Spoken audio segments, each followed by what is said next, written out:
student in ninth class science subject. There is three part: one physics, second chemistry, and third one is biology. I am making the video of physics part. In physics part, first chapter is motion. ठीक है. In this chapter we study about the movement of object. So let's start with some basic theories. ठीक है. तो first हमारा है rest. किसको हम कब रेस्ट, किसी ऑब्जेक्ट को रेस्ट में कब बोलेंगे? तो देखिए, जब कोई भी ऑब्जेक्ट रेस्ट में तब होता है जब वो आपको क्या दिखे, वो अपनी पोजीशन टाइम के साथ ना चेंज करे, तो उसको हम क्या बोलेंगे? रेस्ट में है. तो उस सिचुएशन में आप क्या होंगे? ऑब्जर्वर. ऑब्जर्वर का मतलब जो ऑब्जर्व करता है किसी चीज को. तो इसकी डेफिनेशन को हम कैसे लिखेंगे? An object is said to be in rest if it does not change its position with respect to observer with time. जैसे कि मान लीजिए हमने एक छोटा सा डायग्राम बना रखा है. इसमें मान लीजिए एक ऑब्जर्वर, ये ऑब्जर्वर कोई भी हो सकता है, हम आप कोई भी, ये खड़ा है. यहाँ पर दो और पर्सन, एक ए है एक बी है. ठीक है. आपने देखा कि कुछ टाइम टी के बाद ए यहां से यहां पहुंच गया. ठीक है. पोजीशन 1 से पोजीशन 2 पर पहुंच गया. लेकिन बी को आपने देखा, ये पहले भी यही था, टी टाइम बाद भी यहीं पे है. तो इसके रेस्पेक्ट में इसने टाइम के साथ अपनी पोजीशन चेंज कर दी, लेकिन इसने अपनी पोजीशन चेंज नहीं की. तो इसको क्या बोलेंगे हम? रेस्ट में. और इसको क्या बोलेंगे हम? मोशन में. तो इसी से हम मोशन की डेफिनेशन कैसे लिखेंगे? If an object is said to be in motion if it change its position with time with respect to observer. अगर ऑब्जर्वर के रेस्पेक्ट में कोई भी ऑब्जेक्ट अपनी पोजीशन को टाइम के साथ चेंज करता है तो उसको हम बोलते हैं मोशन में है. अगर पोजीशन को टाइम के साथ नहीं चेंज करता तो उसको हम क्या बोलते हैं? रेस्ट में. ओके. अब देखो, रेस्ट एंड मोशन हमने बता दिया. बट देखो, रेस्ट मोशन ये दोनों क्या करते हैं? डिपेंड करते हैं ऑब्जर्वर पर. मतलब rest and motion both are relative. मतलब ये ऑब्सोल्यूट नहीं होते. ठीक है. ये ऑब्जर्वर पर डिपेंड करते हैं. इसका ये मतलब हुआ, एक ही ऑब्जेक्ट दो अदर ऑब्जर्वर के रेस्पेक्ट में, एक के रेस्पेक्ट में रेस्ट में हो सकता है और दूसरे के रेस्पेक्ट में मोशन में हो सकता है. इसलिए हम कहते हैं कि rest and motion both are relative, depends on observer. देखिए, एक एग्जांपल हमने बना रखा है. ये हमारा क्या है? ऑब्जर्वर. ठीक है.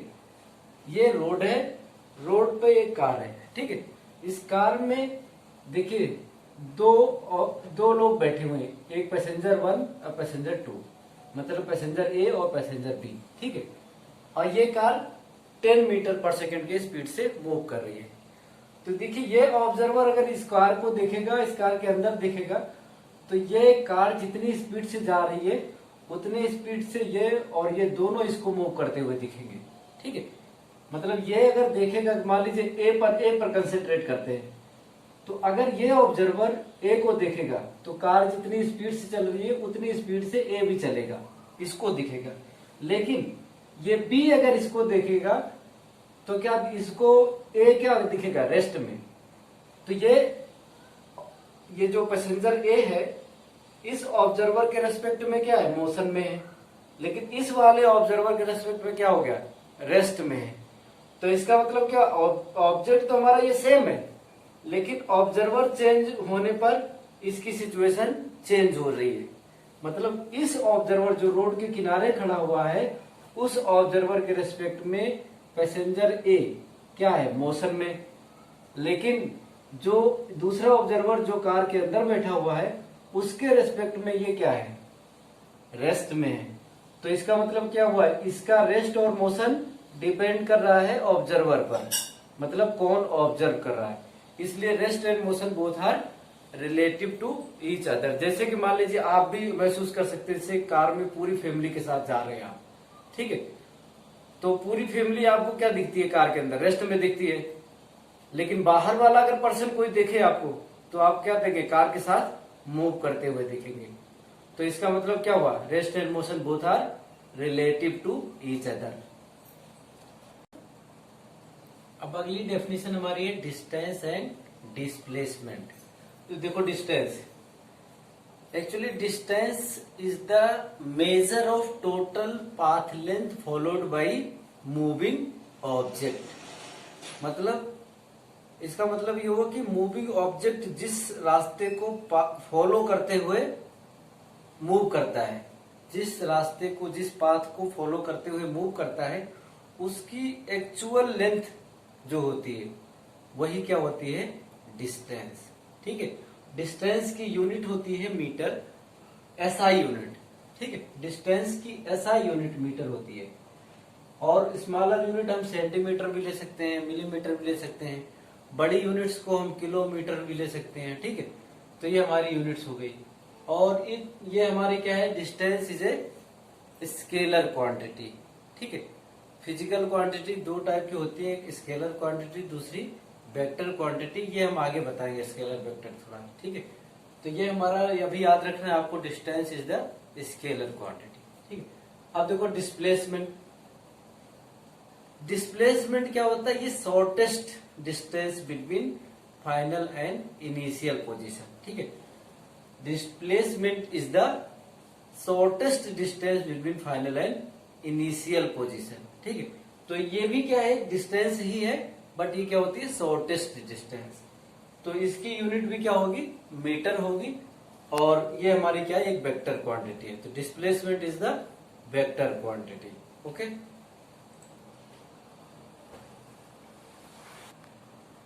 अब एक छोटा सा न्यूमेरिकल है डिस्टेंस और डिस्प्लेसमेंट को समझने के लिए। ठीक है, ये देखिए, एक पोजीशन ए है, ये पोजीशन ए है, यहां से एक ऑब्जेक्ट मूव करना शुरू करता है और 10 मीटर इधर आता है।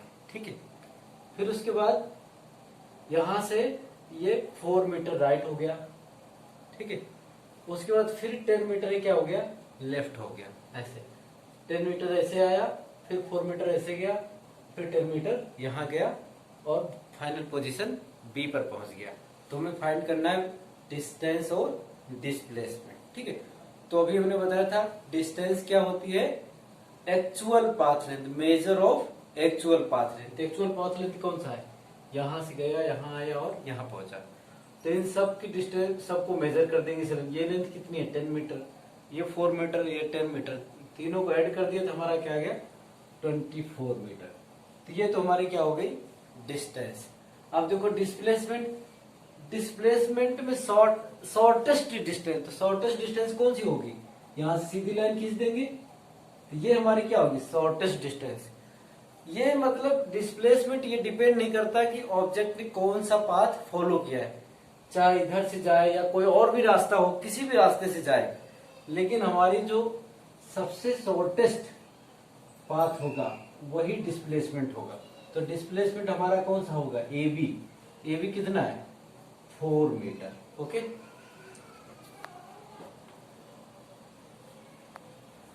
अब हमारा एक क्वेश्चन और है।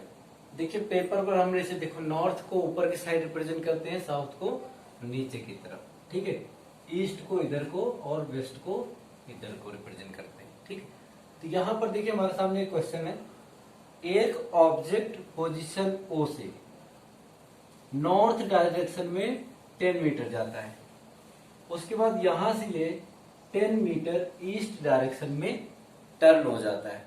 तो हमें फाइंड करना है डिस्टेंस एंड तो displacement. Find distance and displacement. तो डिस्टेंस तो सिंपल क्या होता है हमारा,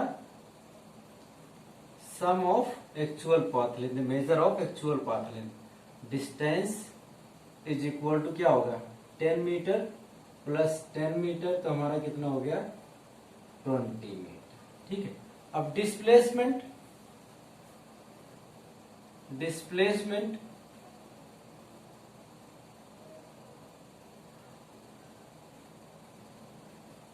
डिस्प्लेसमेंट हमारा क्या होगा, ये ओपी। तो ओपी कैसे निकलेगी, ओपी इज इक्वल टू आ जाएगा अंडर रूट, क्योंकि ये राइट एंगल ट्रायंगल है, पाइथागोरस थ्योरम से क्या आएगा, 10 का स्क्वायर प्लस 10 का स्क्वायर तो कितना आ जाएगा 10√2। तो हमारा डिस्प्लेसमेंट कितना आ गया 10√2 मीटर।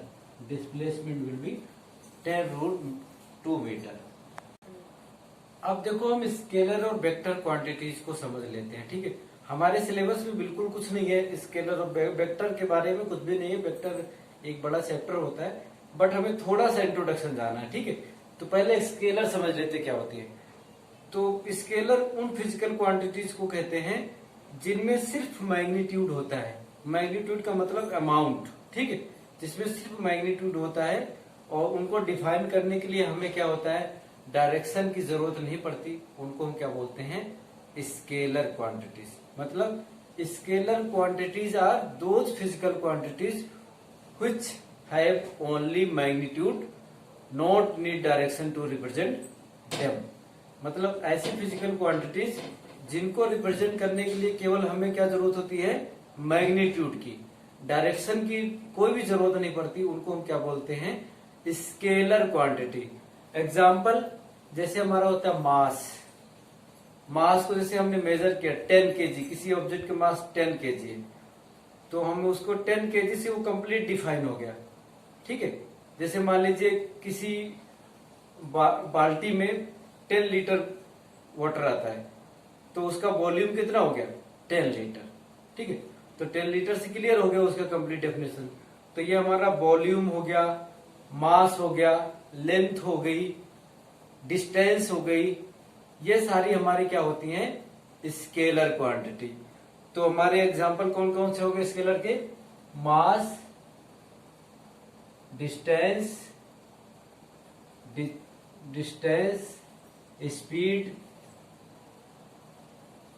वॉल्यूम, ये सब हमारे क्या है, एटसेट्रा। ऐसे बहुत सारी चीजें हैं, ये हमारी क्या है, स्केलर क्वांटिटी। अब वेक्टर क्वांटिटी देखो, तो वेक्टर क्वांटिटीज का उल्टा, those physical quantities which required magnitude as well as direction to represent. मतलब जिस जिस फिजिकल क्वांटिटी को मैग्नीट्यूड भी चाहिए और डायरेक्शन भी रिक्वायर होती है उसको रिप्रेजेंट करने के लिए, उन सारे फिजिकल क्वांटिटीज को हम क्या बोलते हैं, वेक्टर क्वांटिटीज। एक्चुअली इसकी डेफिनेशन और है, पूरी डेफिनेशन ये होती है, फिर those physical quantities which required, मतलब which have, those physical quantities which have magnitude, direction and follow law of vector addition. Law of vector addition are called vector quantities. तो वेक्टर क्वांटिटीज हमें किसको कहते हैं बता दिया, मतलब those physical quantities which have magnitude, direction and follow law of vector addition are called vector quantities. For example vector quantities का example हमारा क्या है, displacement, velocity, force, acceleration etcetera. Displacement, velocity, force और एक्सीलरेशन एटसेट्रा, ऐसे और बहुत सारी है, मैं एग्जाम्पल इतना ही लिखा रहा हूँ। तो ये हमारी क्वांटिटीज क्या होती हैं, वेक्टर क्वांटिटीज। इन सारी क्वांटिटीज को रिप्रेजेंट करने के लिए या डिफाइन करने के लिए हमें मैग्नीट्यूड भी चाहिए, डायरेक्शन भी चाहिए, और एक और इसकी कंडीशन होती है, लॉ ऑफ वेक्टर एडिशन को फॉलो करना चाहिए। बस हमें तो, लेकिन आपके सिलेबस में आपको इतना पता है बहुत है, मैग्नीट्यूड चाहिए और डायरेक्शन चाहिए, ठीक है। लॉ ऑफ वेक्टर एडिशन अब ये 11th में मिलेगा, आपको इसकी जरूरत नहीं है। अब देखो वेक्टर क्वांटिटीज को डिफाइन करने के लिए क्या जरूरत पड़ती है, डायरेक्शन की और मैग्नीट्यूड के लिए, ठीक है। तो हमें डायरेक्शन के लिए हमें एक बहुत चीज समझने की जरूरत है, जो बहुत ज्यादा जरूरत है हमें समझने की, डायरेक्शन, ठीक है। जैसे इस डायरेक्शन के लिए हम देखो, जैसे कि मान लीजिए हम यहाँ पर ऑब्जर्वर बैठा हुआ है, यह ऑब्जर्वर की पोजीशन है, कोई भी ऑब्जर्वर हो सकता है, ठीक है। तो अब ये ऑब्जर्वर है, अगर इस ऑब्जर्वर ने इस डायरेक्शन को पॉजिटिव मान लिया, इस डायरेक्शन क्या होती है, प्लस माइनस, डायरेक्शन को हम किससे रिप्रेजेंट करेंगे, पॉजिटिव नेगेटिव, मतलब, ठीक है। तो अगर मान लीजिए कि हम इस डायरेक्शन को पॉजिटिव मान रहे हैं, तो इसकी ये वाली डायरेक्शन क्या हो जाएगी, नेगेटिव। ये ऑब्जर्वर है, ऑब्जर्वर के अगर राइट साइड को हमने पॉजिटिव मान लिया, जनरली हम यही मानते हैं इसलिए कर रहे हैं, ठीक है। तो जनरली हम ऑब्जर्वर के राइट साइड को पॉजिटिव मानते हैं, लेफ्ट साइड को नेगेटिव। तो अगर इसने इधर को पॉजिटिव माना है तो इधर वाला क्या हो जाएगा, नेगेटिव। ऐसे ही इधर को, अगर इधर कोई वेक्टर क्वांटिटी है, मतलब किसी वेक्टर क्वांटिटी की डायरेक्शन इधर को है, तो इधर वाली डायरेक्शन पॉजिटिव मान लेंगे, तो उस वेक्टर क्वांटिटीज की इधर की डायरेक्शन क्या हो जाएगी, नेगेटिव। जैसे कि मान लीजिए एक डिस्प्लेसमेंट का एग्जांपल लेते हैं। अगर किसी ऑब्जेक्ट का यहां से डिस्प्लेसमेंट इधर के इस डायरेक्शन में हुआ है 10 मीटर, इस डायरेक्शन में 10 मीटर हुआ है, तो इसका डिस्प्लेसमेंट क्या होगा, पॉजिटिव। लेकिन यहां से इसका इस डायरेक्शन में अगर 10 मीटर हुआ है तो उस डिस्प्लेसमेंट क्या करेंगे, नेगेटिव डिस्प्लेसमेंट। ठीक है, तो इधर की डायरेक्शन में डिस्प्लेसमेंट क्या होगा, नेगेटिव, इधर की डायरेक्शन में क्या होगा, पॉजिटिव। ऐसे ही अगर मान लीजिए ऑब्जेक्ट का डिस्प्लेसमेंट ऊपर की तरफ 10 मीटर हुआ है, तो ऊपर की तरफ डायरेक्शन पॉजिटिव लिया है तो 10 डिस्प्लेसमेंट हमारा क्या होगा, पॉजिटिव। लेकिन अगर इधर नीचे की तरफ हो गया तो उसको क्या बोलेंगे, नेगेटिव, मतलब डिस्प्लेसमेंट क्या होगा, नेगेटिव। और उसका केवल अगर मैग्नीट्यूड को बोलेंगे तो मैग्नीट्यूड की केवल बात करेंगे, तब तो चाहे इधर हर डायरेक्शन में, जैसे मान लो डिस्टेंस हुई, तो डिस्टेंस तो नेगेटिव नहीं होती, वो वेक्टर क्वांटिटी है नहीं, तो वो स्केलर होती है, तो उसकी डायरेक्शन का कोई रोल नहीं है। जहां नेगेटिव पॉजिटिव का रोल कहां आता है, जहां पर वेक्टर क्वांटिटी आती है। ठीक है, तो वेक्टर क्वांटिटीज का मतलब ये हुआ कि जिस क्वांटिटीज का डायरेक्शन इधर हुआ, जैसे मान लीजिए वेलोसिटी, अगर कोई वेलोसिटी डायरेक्शन इधर ही है तो उस वेलोसिटी को हम क्या बोलेंगे, पॉजिटिव। अगर इधर है तो फिर क्या होगी वो वेलोसिटी, नेगेटिव। ऐसे ही वेलोसिटी डायरेक्शन मान लीजिए ऊपर है तो उसको हम क्या बोलेंगे, पॉजिटिव। अगर नीचे हो गई तो क्या हो जाएगा, नेगेटिव। ठीक है, ऑब्जर्वर के रिस्पेक्ट में। अब जैसे हमारे सामने एक क्वेश्चन है, ठीक है, ये एक्स एक्सिस हो गई, ये वाई एक्सिस हो गई, तो ऑब्जर्वर हम क्या मानेंगे, ओरिजिन पे बैठा हो गया। ठीक है, इस ओरिजिन पे ऑब्जर्वर है, ये एक्स एक्सिस है और वाई एक्सिस है। तो मान लीजिए एक ऑब्जेक्ट कोई ओ पॉइंट से स्टार्ट करता है मूवमेंट, ओ से कहां पहुंचता है, पी पर, और पी से हमारा पहुंचता है, ये क्यू है, क्यू पर पहुंचता है, क्यू से आर पर, आर से एस पर, और एस से कहां पहुंच जाता है, टी पर। मतलब यहां से पी, यहां से क्यू, यहां से आर, यहां से एस और यहां से टी, इस टाइप का इसका मूवमेंट होता है। ठीक है, तो हमें फाइंड करना है डिस्टेंस और डिस्प्लेसमेंट। तो यहां पर ये जो लाइन का डिवीजन है सब क्या है, 1-1 मीटर का, मतलब ये 1 मीटर, ये 1 मीटर, ये 1 मीटर। ठीक है, तो हमें फाइंड क्या करना है, डिस्टेंस और डिस्प्लेसमेंट। तो सबसे पहले हम डिस्टेंस की बात करते हैं। डिस्टेंस, तो डिस्टेंस में डायरेक्शन का कोई रोल नहीं है, तो यहां नेगेटिव पॉजिटिव का कोई भी रोल नहीं है, ये आपको याद रखना है। तो देखो यहां से यहां तक कितना मीटर है, 1 2 3, कितना मीटर हो गया, 3, और यहां से यहां तक कितना हो गया, 2, यहां से यहां तक कितना आ गया, फिर से 3, फिर यहां से यहां तक कितना आया, यहां पर भी हम डिस्टेंस ले रहे हैं जिसका माइनस वाइनस को कोई मतलब नहीं है, क्या होगा, सीधा 3, तो यहां से 3, और फिर यहां से यहां तक कितना आया, 2। तो ये हमारी कितनी होगी, डिस्टेंस निकाले, तो डिस्टेंस में नेगेटिव पॉजिटिव कुछ नहीं देगा, हम केवल मैग्नीट्यूड की बात करेंगे। तो ये कितना आया, 2 मीटर, ये कितना आया, 3 मीटर, ये कितना आया, 3 मीटर, ये कितना आया, 2 मीटर, ये हमारा कितना आया, 3 मीटर।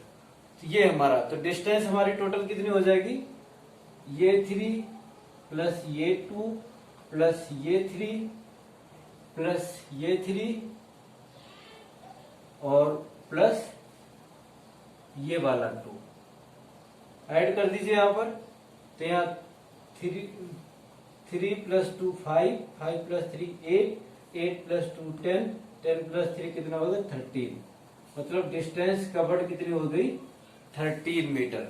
ठीक है, 3 प्लस 2 5, 5 प्लस 3 8, 8 प्लस 3 11, 11 प्लस 2 13, तो टोटल 13 मीटर की डिस्टेंस हो गई। अब डिस्प्लेसमेंट, तो डिस्प्लेसमेंट हमारा इसमें डायरेक्शन भी होता है, ये आपको याद रखना है। इसी चीज को समझाने के लिए हमने ये क्वेश्चन आपको किया है।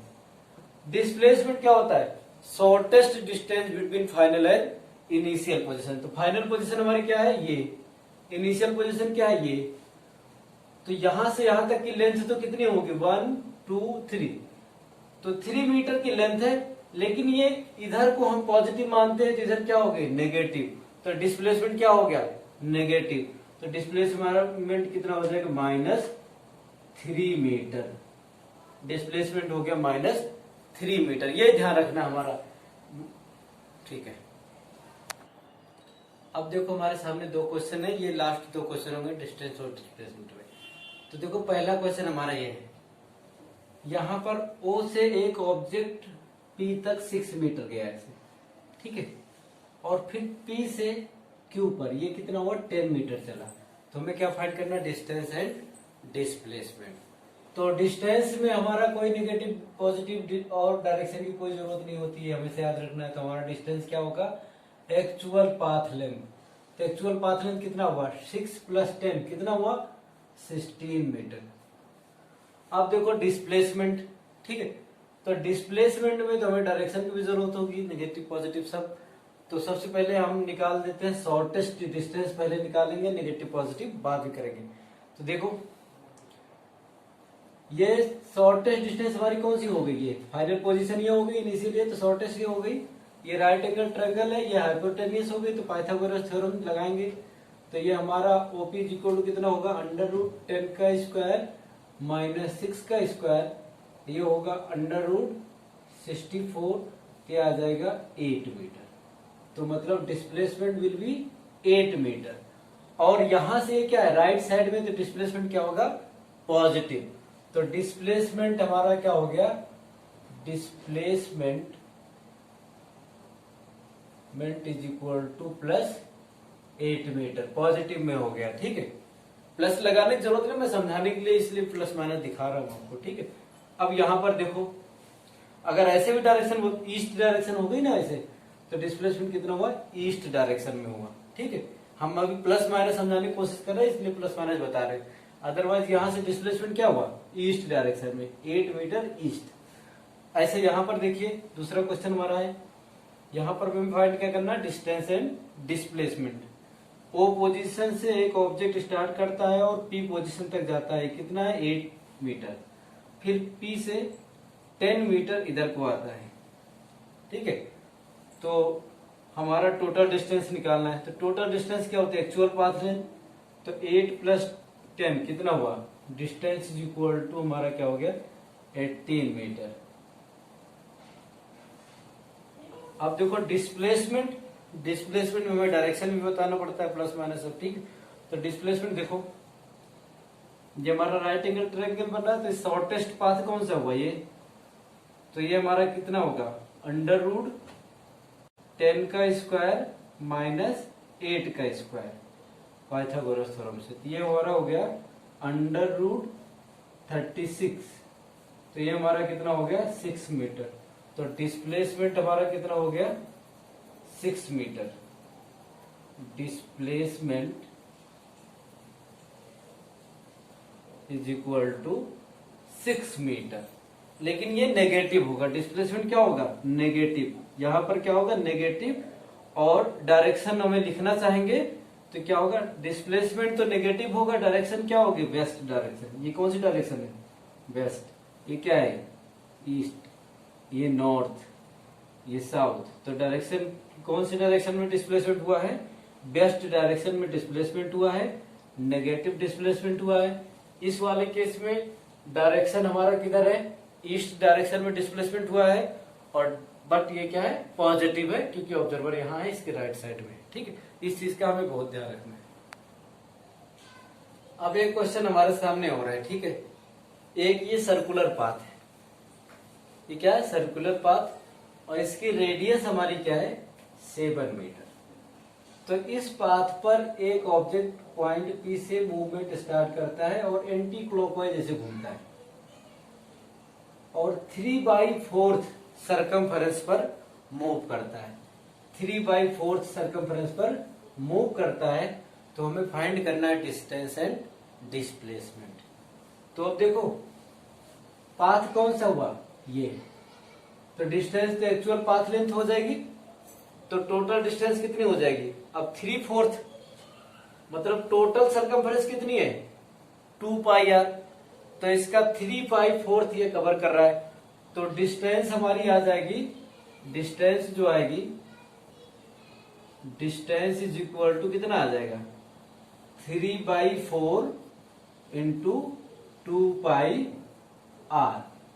तो वैल्यू रखेंगे यहाँ 3/4 इंटू 2 इंटू 22/7 इंटू आर कितना 7, 7 ने 7 को मार दिया, यहाँ कट करेंगे 2 2 जा 4, फिर ये हो जाएगा 11, मतलब कितना आ जाएगा 33 मीटर डिस्टेंस।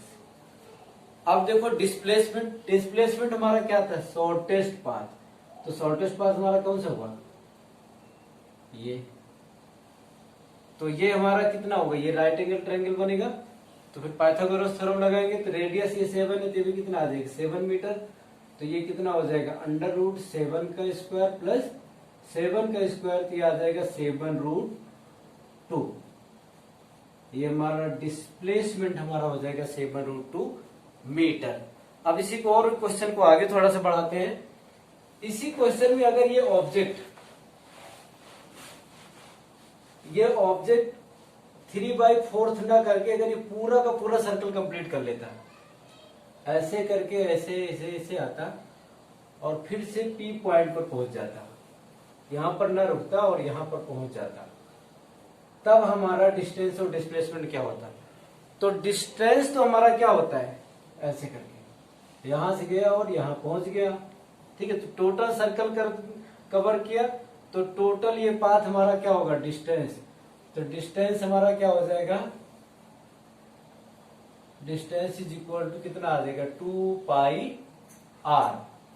तो ये हो गया 2 इंटू 22/7 इंटू आर की वैल्यू 7, ये कट गया, कितना आ गया 44 metre.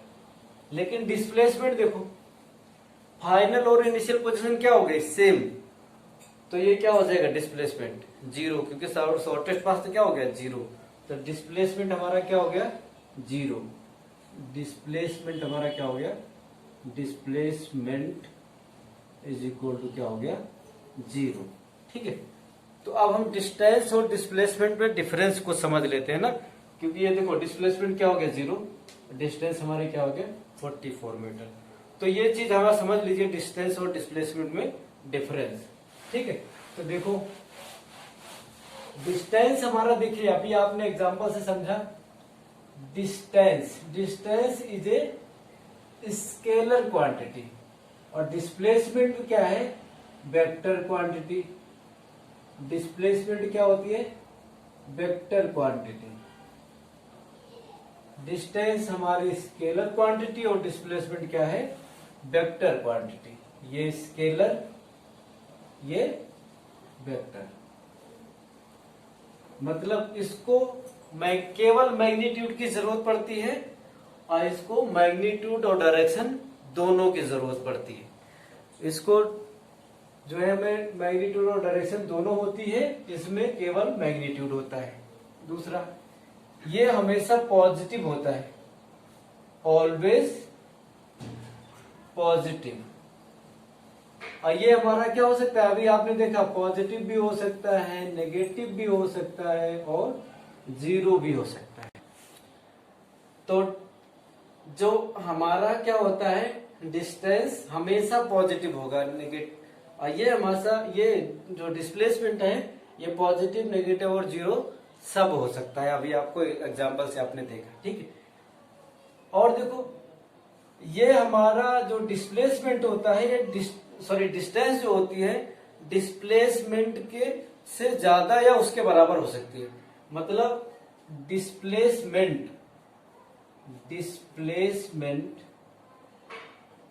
Always greater than or equal to, distance, ये क्या डिस्टेंस, डिस्टेंस